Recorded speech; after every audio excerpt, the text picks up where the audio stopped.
Hello friend, welcome to daily current affair. आज हम 29 सितंबर 2023 का करंट अफेयर पढ़ेंगे जो नेक्स्ट एग्जाम के लिए इम्पोर्टेंट होंगे।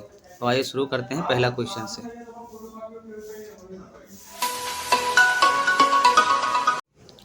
फसाई ने उपभोक्ताओं और विक्रेताओं से खाद्य पदार्थ की पैकिंग, परोसने और भंडारण के लिए इनमें से किसका उपयोग बंद करने को कहा है।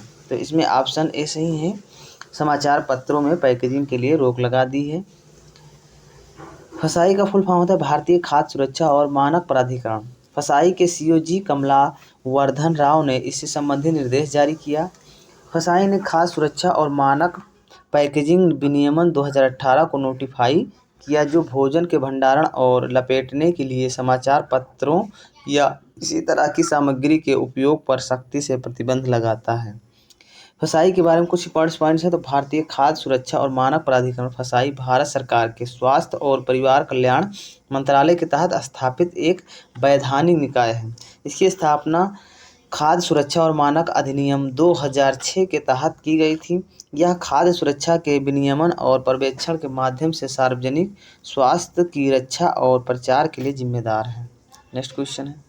संयुक्त राष्ट्र जनसंख्या कोष यूएनएफपीए द्वारा जारी इंडिया एजिंग रिपोर्ट 2023 के अनुसार वर्ष 2050 तक भारत में बुजुर्गों की आबादी 10.5% से बढ़कर कितनी हो जाएगी। तो इसमें ऑप्शन ए सही है, 20.8% हो जाएगी।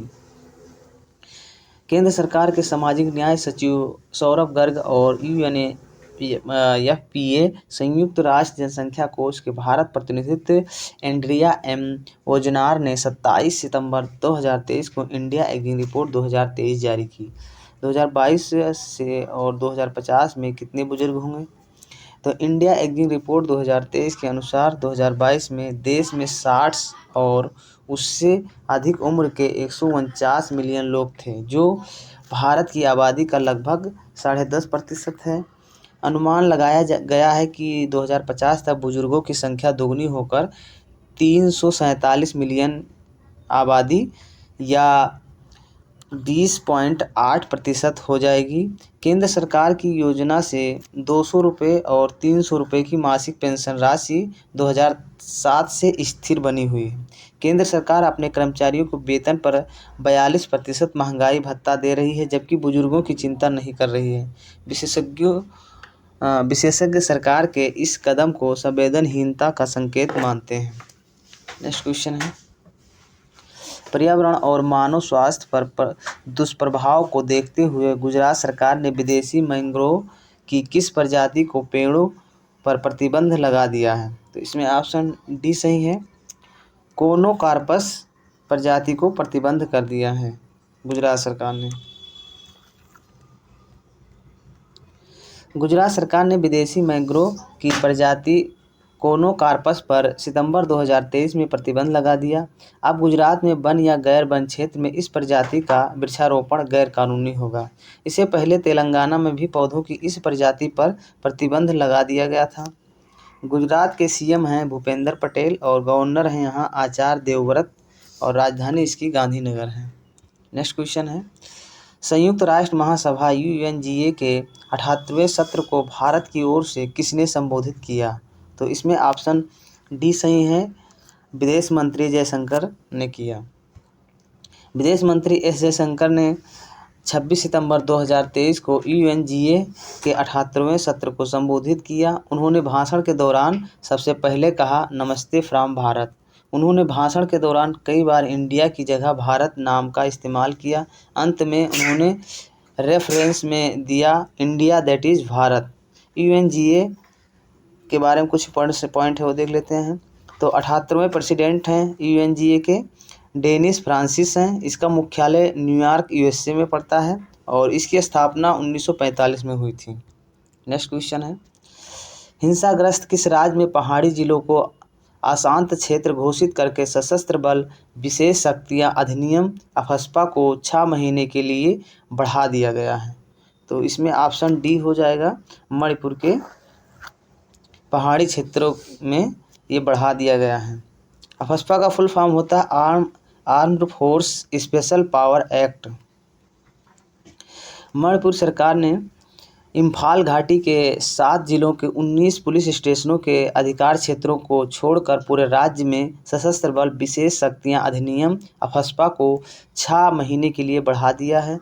मणिपुर सरकार का यह फैसला 1 अक्टूबर 2023 से लागू होकर 6 महीने तक रहेगा। मणिपुर के सीएम हैं एन बीरेन सिंह और वहाँ की राज्यपाल हैं अनुसुईया उइके और राजधानी इसकी इम्फाल है। नेक्स्ट क्वेश्चन है, 19वें एशियन गेम्स में किन खिलाड़ियों की टीम ने 10 मीटर पिस्टल पुरुष स्पर्धा में गोल्ड मेडल जीता है? तो इसमें ऑप्शन ए सही हो जाएगा, जिसमें है शिवा नरवाल, अर्जुन सिंह और सरबजीत सिंह। सरबजीत सिंह, अर्जुन सिंह और शिवा नरवाल की तिकड़ी ने 10 मीटर पिस्टल मेंस में इवेंट 1734 स्कोर के साथ गोल्ड मेडल जीता है। इस इवेंट में चीन ने 1733 स्कोर के साथ सिल्वर और वियतनाम ने 1730 का स्कोर करके ब्रांज जीता है। विश्व हृदय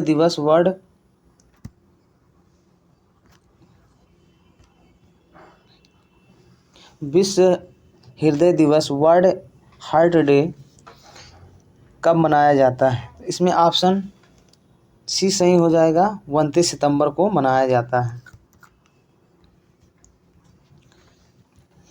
इस बार इसकी थीम है यूज हार्ट नो हार्ट, दिल का प्रयोग करें, दिल को जानें।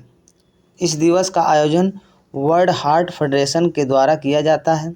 उद्देश्य है इसका दुनिया भर के लोगों में कार्डियोवास्कुलर डिजीज, सीबीडी, दिल की बीमारियों, हार्ट डिजीज और स्ट्रोक्स के बारे में जानकारी फैलाना और जागरूक करना है।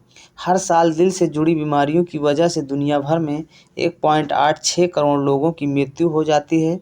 भारत में 40 साल से कम उम्र के बहुत से लोगों की हार्ट अटैक से जान जाने की घटनाओं में बढ़ोतरी देखी जा रही है।